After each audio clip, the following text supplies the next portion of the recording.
Hello and welcome to this new episode of Open Book Entrepreneur. Today we have Caroline with us. She's a coach, a hypnotherapist, and also helping people really heal their heart. So, Caroline, please introduce yourself to our audience. Hi, everyone. It's so wonderful to be here with you all today. So, thank you, Tony, for having me on your podcast and being an extraordinary host.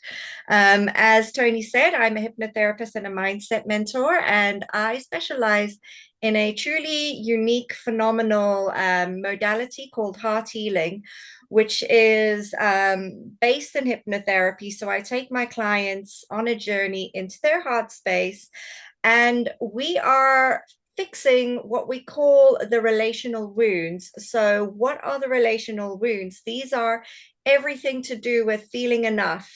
And seeing others as being enough, having trust for yourself and others, um, knowing your own worth and seeing the worth in others, accepting yourself and accepting others, and loving yourself unconditionally, as well as loving others unconditionally too. Because the truth is, we were born with all of those things. We were born worthy, enough, lovable, completely holy, acceptable as we are, all of the things. But we've only simply forgotten that these things are true for us because of the experiences that we've had, particularly in our formative years, which is up till about age 7 or 8, and usually influenced and impacted by our main caregivers, whether that be your parents or grandparents or extended family, or if you grew up in foster care or in an orphanage, or even if you grew up alone, the people who had the biggest impact in our lives are the ones that hurt us the most. And so when we feel not enough, it's not because we feel not enough that we're hurting, it's because of the person that was involved in the experience that made us feel not enough. So it's about it's not healing the experience, it's healing the relationship with the person that influenced that feeling. And for anyone who understands how the subconscious work, like every single memory, every single experience, every trauma we've had, and a trauma can be something as horrible as abuse, or it can even be as a 3-year-old, you're walking up to the stove and you reach for the pot and your mother yells at you to step back. Now, she's not doing it because she's angry at you. She's doing it because she's wanting to protect you. But as your 3-year-old, you don't know that. You just recognize that as I got into trouble, I did something naughty, I am not good enough. And all of these memories are building up over time with more and more experiences that add to those feelings of not enough, or I'm not worthy, or I don't deserve to be loved, or I'm not good enough to be considered, the most important in the room. I'm not capable, all of these things. And so eventually what happens is all of these things are building up and building up. And how I believe it happens is you get to a certain time in life, usually, between ages 30 to 50-ish, but it can happen sooner, it can happen later, where there's just no more space inside your heart to hold these feelings anymore. And this is what leads to all of the emotional breakdowns, the mental unwellness, the overwhelm, the burnout, all of these things. And so you can regain control of these things by learning how to love yourself unconditionally again. It's a Wonderful. journey back to self. And what happens to people once they sort of learn how to love themselves, once they heal their heart, and once you help them with all this? What are the results they're getting? So stress and anxiety become a thing of the past.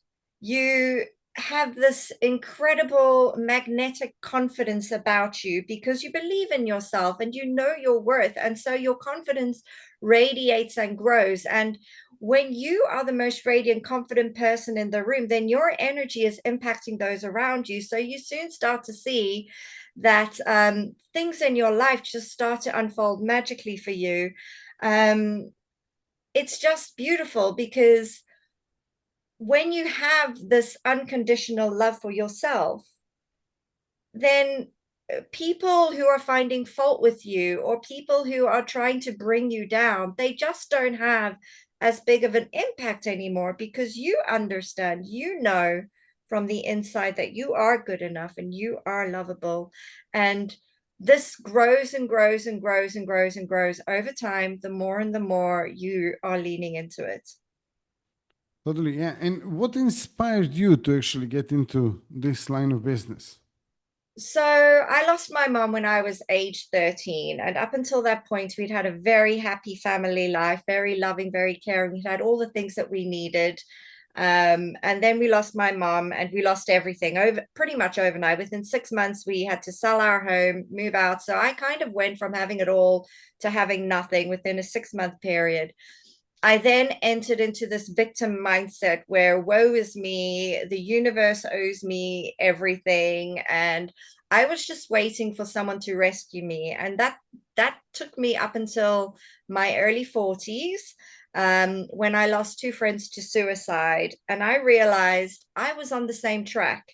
If I didn't learn how to take back control of my life and step into my own power, I realized no one is going to save me. I have to save myself. And so that for me was about 5 years ago, and I've been on this journey learning to love myself, learning about how our energy attracts like energy, so the law of attraction, manifesting all of these things. And it reignited my desire to learn hypnotherapy. And hypnotherapy is all about that deep subconscious healing because we're accessing the memories that we've forgotten, the ones that hurt the most, because we're hiding them behind these walls that we've built around our hearts. And so I have found freedom. I have found courage to be who I am. I have found courage to come and talk about these things on podcasts like this, to share my experiences and to recognize that all of the experiences that I had, they didn't make me a victim. It felt like it at those times, but actually it was an opportunity for me to learn, to grow. And so now I see, losing my mom at age 13 as the final most precious gift that she could give me, because it's what truly started me on this journey of self-discovery. And it ignited her leaving me so soon, ignited all of those fears, like, well, I'm not good enough, you abandoned me, all of these things. And so even though she died and she didn't want to die, she didn't choose that, um, as a child, you still feel rejected and abandoned by it. So it was truly the final gift that she gave me to Yes, grow into who I'm supposed to be. definitely. And I mean, it's it's really, interesting how we have to go through certain really bad experiences in order to actually find our true purpose or find Yeah. really what we should do. Like, for example, I didn't have as hard experience as you, but the reason why I became a business and mindset coach is because I used to have my own business and it was going really well and everything. And then suddenly in one day, not in one day, but very quickly, I lost everything. And Mm. I ended up like 100,000 pounds in debt. Yeah.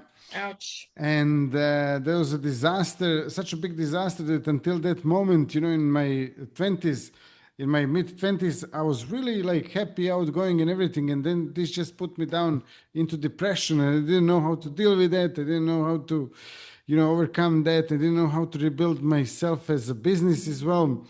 And that's really, sort of what put me on this self-discovery path. And that's why Yeah. eventually when I discovered that how to overcome that for myself, I became a coach for others, for their businesses and mindset. So yeah, I can totally relate to that. So when it comes to your business, obviously we're talking about helping others with overcoming their major issues and challenges. So what are some of the best results your clients are getting?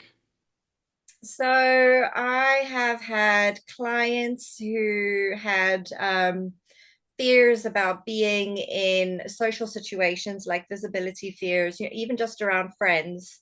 And through doing one enoughness heart healing session with me, this client found that she was all of a sudden feeling more confident, and in social situations, she was fine. She could navigate them, she could handle them, she had the skills, and she had this inner knowing that she is enough.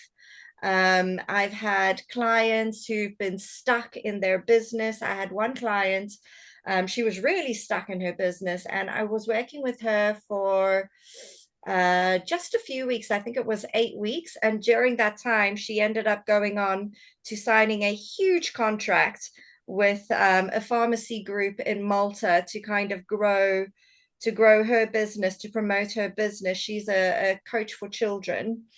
And she managed that through, again, like, this enoughness journey, through recognizing, the memories that she'd had as a child that were actually blocking her forward progress in life, because they made her feel not good enough, and so her confidence was just, radiant, and she was able to have a renewed belief in her mission in helping children to overcome their struggles. I've had another client as well who, all of a sudden, just after working with me for a couple of sessions, she started to see income increases in her business too. Um, Wonderful, yeah, such a great example. So if someone wants to actually learn more about you, find out more about you, or just like connect to you, how they can do that? So follow me on Facebook, 100%. Follow me on Facebook. I'm very active on there every day, giving inspirational posts. And connect with me. Go straight to my website as well, carolynwood.com, and you'll have access to a free stress and anxiety relief hypnotherapy audio. So if you're feeling stressed and anxious, then that's going to help you. If you're listening to it every single day, it's going to help you to calm your nervous system, to let go some of those stresses and anxieties. And to be clear, stress and anxiety is healthy, but there are unhealthy stresses and anxiety. We need stress and we need a little bit of anxiety in our life to keep us alert, keep us safe. But we have a tendency to overcomplicate and over catastrophize things, which leads to this overwhelm, the stress, and this anxiety. So that's what we're working at, relaxing inside of you. I'm on TikTok. I love going on TikTok every day at Carolyn and Wood 88. So you'll find me there. I'm on Instagram too, and on LinkedIn as well. Loads of places. Yeah, great stuff. I mean, I really like this word that you mentioned, overcomplicating. That's really, oh, Yes. sorry, over catastrophizing. That was the word that you Yes. mentioned. Like, it sounds fantastic. So, I can definitely share the links that you mentioned in the description of this episode. Caroline, thank you Great. so much for being a guest today. Thank you all for watching and listening to this episode. If you liked it, drop us a like, subscribe. If you have any questions for Caroline and me, please, ask them in the description of this video, and we'll go from there. We'll actually work on answering those. So, see you all in the next episode. All the best, and bye bye.